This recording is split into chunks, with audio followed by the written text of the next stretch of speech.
This map, which I picked up during my walk, shows the entire Fife coastal path from Kingsbarns down here, right round the coast, past Dundee towards Newborough. And the section I'm going to walk today is from Kingsbarns to St Andrews, a short section of only about 7.5 miles. This map also shows where there are any tidal issues in red, and the various grades of path, and also where there are suitability for cycle routes. If you're coming here by bus from St Andrews, it's number 95, and this is the stop which I'll let you off at, and then I'm going to walk down this way towards the coastline. Well, that was just under a mile. This is the car park at the end of the road coming down from Kingsbarns itself. It's taken me just under 15 minutes to come down here, and just over in the corner there is where the path will come out from the other section, and then it walks down this way. Now, there is an alternative path up the hill a little bit. It'll be dependent on the tides when you get here.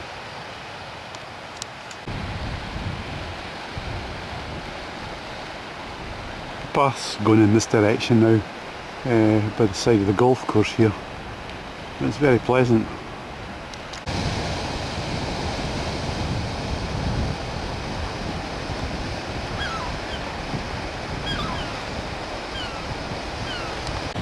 On this section you can either stick to the slightly higher up, rough up and down path, or you can walk down on the beach itself. It doesn't really matter. If the tide's in, you'll probably have to stick to this one.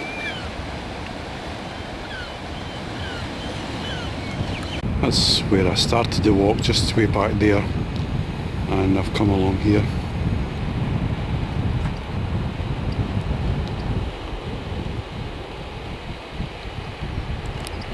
This is the point where if you had walked along the beach itself, you would come out here, or the slightly higher path from here, where there is a sign.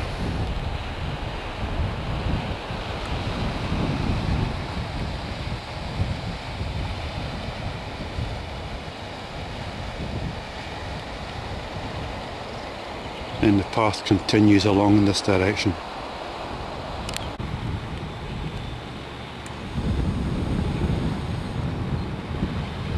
Quite a mixture of ground here. There's a lot of farmland to the left, to the coastal, the landward side, and then looking over to the coast. It's quite beautiful.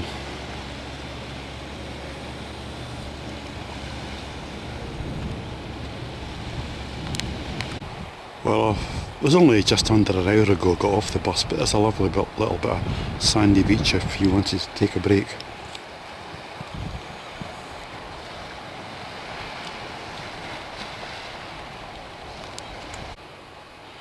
If you want to make an offer on this property, there's a lovely feature fireplace comes with it.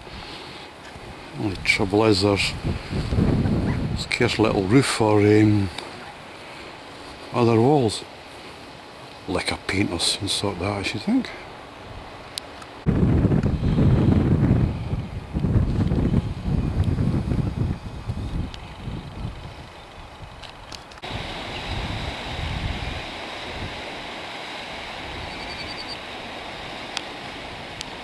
This is the point where we've got to walk inland a little bit in towards Boar Hills to get across this stretch of water. All along the way there are plenty of those markers showing you the direction. This is still walking up the edge of the river towards the crossing point.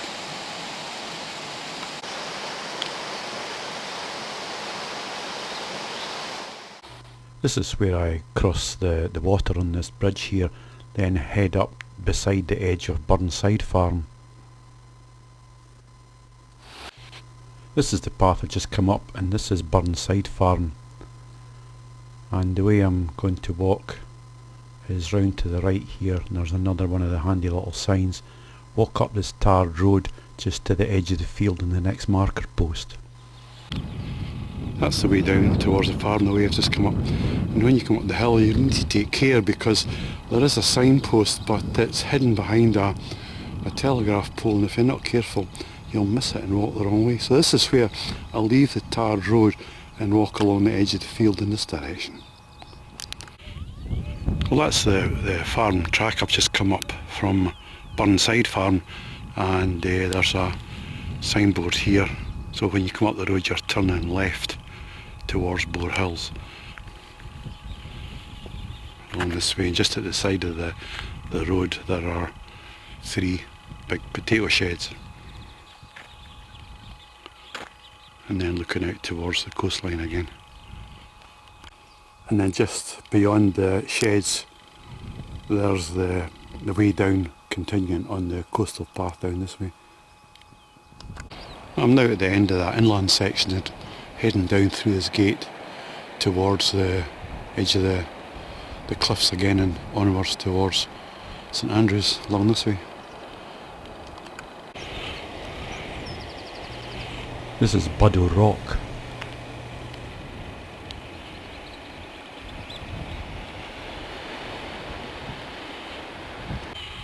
There is a path up a little bit into that weather-beaten rock, but it's covered in bird droppings and whatever else.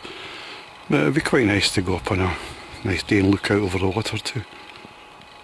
I've just come through this gate and there's a sign there saying beware of livestock, so take care and remember to close this gate, will you?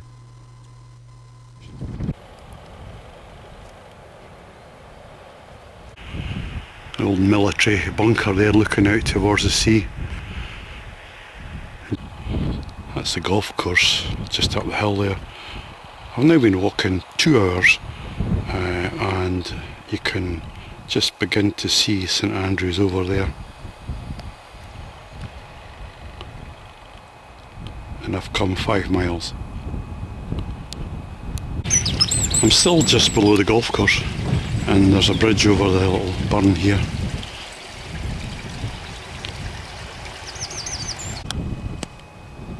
Along this section the path's been quite up and down along the edge of the water here, but it's still nice. And St Andrews is becoming closer.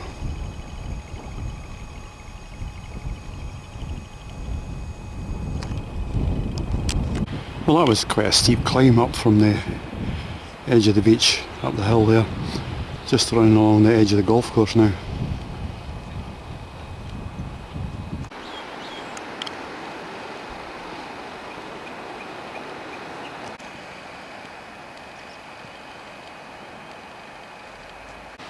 This part here, you're down walking on the shore itself, and this is where the high tide would catch out. You would need to have stayed up the top of the hill towards the golf course.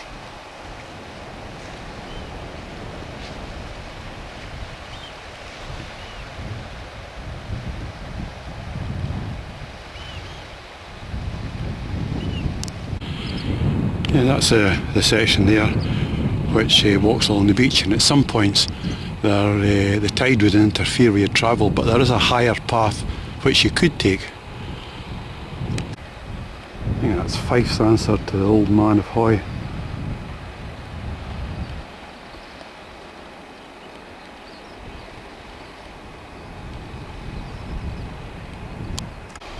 St Andrews is getting quite close now. I'm 7 miles in, about 2.5 to go, and I've been walking for 3 hours. And the path has been quite up and down this wee section.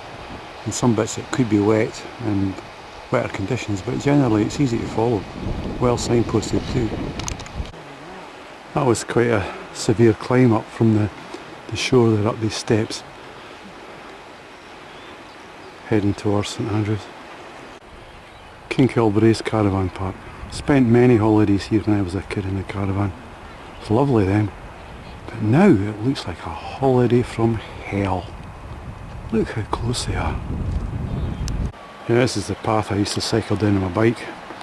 And then over here going down, you can see the East Sands.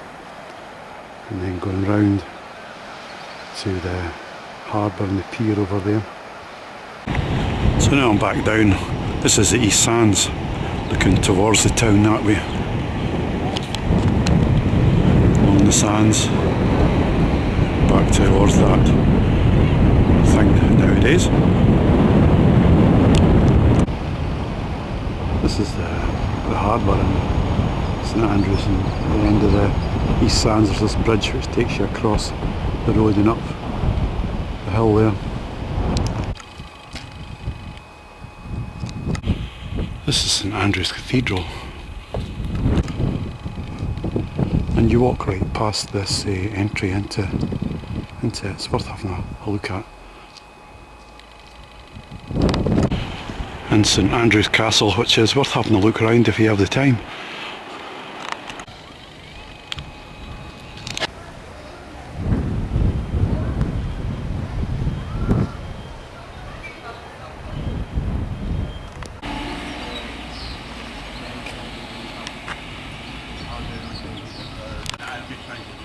This part of the route beyond the castle walks past many of the university buildings.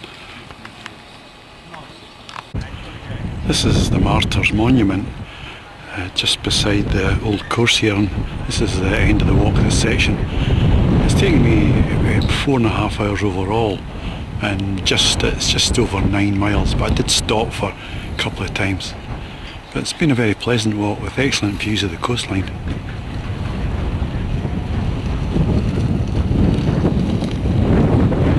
Down there, the St Andrews Aquarium, and looking back the way towards the castle and then the cathedral and towards the East Sands.